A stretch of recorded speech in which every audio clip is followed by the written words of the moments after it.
సమర్పించాలి, ఎవరు సమర్పించాలి అనేది ఒక చిన్న తెలియని విషయం తల్లి.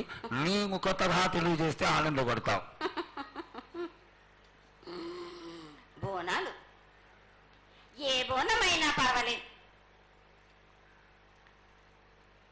మామూలు బోనమైనా, మట్టి బోనమైనా, స్వర్ణ బోనమైనా గాని,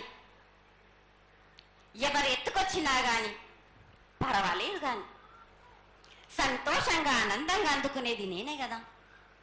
చాలా సంతోషం. వీళ్ళు వాళ్ళు చేయాలని ఎటువంటి సందేహాలు మాత్తుకు పెట్టుకోకండి బాలక.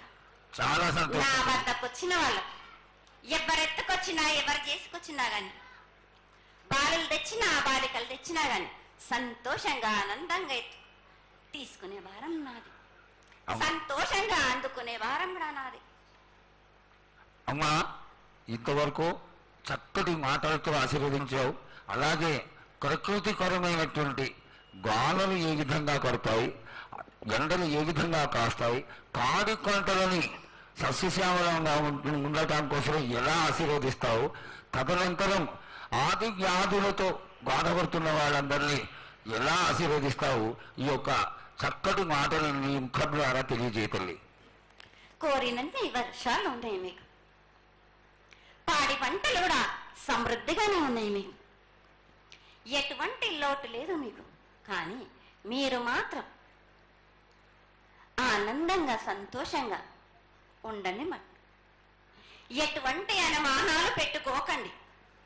నన్ను నమ్మిన వాళ్లకు నేను తప్పకుండా మీ కోరికలు తీర్చడానికి ఉన్నాను. వర్షాలు మీకు కోరినన్ని వర్షాలు ఉన్నాయి. మీకు ఎంత కోరుకుంటే అంత విధంగా ఉన్నాయి, కానీ అంతకు మించి మీరు కోరుకోకండి. అమ్మా, నీ ఆశీర్వాద బలం ఉన్నంత వరకే మాకు సంభవిస్తాయి, దీనిలో ఏమాత్రం సందేహం లేదు. మా తెలంగాణ ప్రజలందరినీ ఎంత ఆనందంగా నువ్వు ఆశీర్వదిస్తున్నావో, లోకంలోని ప్రజలందరినీ కూడా అలాగే ఆశీర్వదిస్తున్నావు. అయితే ఇక్కడ ఒక చిన్న సంశయం ఏంటంటే, ఏనాడు నిన్ను బాధ పెట్టాలని కాదమ్మా, దినదిన కృతమానమై ఈనాడు వందలు, వేలు, లక్షలు, కోట్లలోకి వచ్చేసారు జనం. ఈ కోట్లలోకి వచ్చినటువంటి జనమందరూ 48 గంటలు ఎడతెరికి లేకుండా నీ దర్శనం చేసుకొని నీ యొక్క ఆశీర్వాదం పొంది నీకు కలహారాలు, పండ్లు అన్నీ సమర్పించుకొని నీ తృప్తిని తెలియజేయమని వేడుకుంటున్నారు తల్లి.